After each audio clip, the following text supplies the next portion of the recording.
Hey, how you doing? I'm Eric Schlein from Larchmont, New York. This is actually a follow-up question from a question that I asked last year at the meeting. I'd asked you guys, what you would do with small sums of money, since, I run a small portfolio under $1 million. And, I asked you if you'd be doing things, like the net nets that Benjamin Graham used to talk about, and, liquidation arbitrage, a lot of the things that you used to do with the Buffett partnership. And you acknowledged that you wouldn't be just a buy and hold investor that you basically are today, but we'd be doing a lot of those transactions.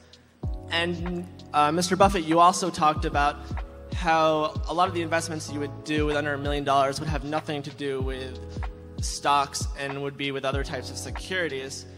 And you didn't really elaborate, neither of you really elaborated any more than that. So I guess I was wondering if you could elaborate a little bit more on how your investment strategy, back then, in reference to non-stock investments, would be different than your buy and hold strategy today. So what kind of stuff would you be doing? Maybe if you can give me a past example that you did in the 50s or the 60s, that'd be great. Thank you. Appreciate it.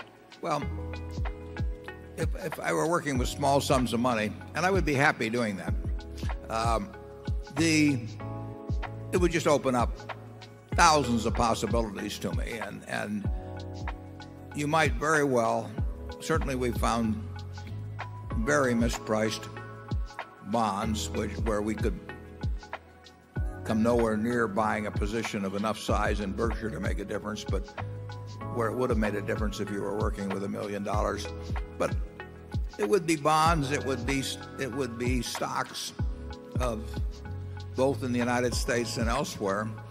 We found them in Korea a few years ago that were ridiculously cheap.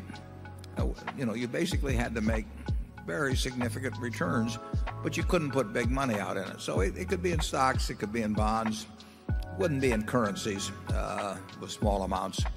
But I had a friend who used to buy tax liens. Tom Knapp. He's got some relatives here, and an enterprising person can find a lot of different ways of making money. You'll find them.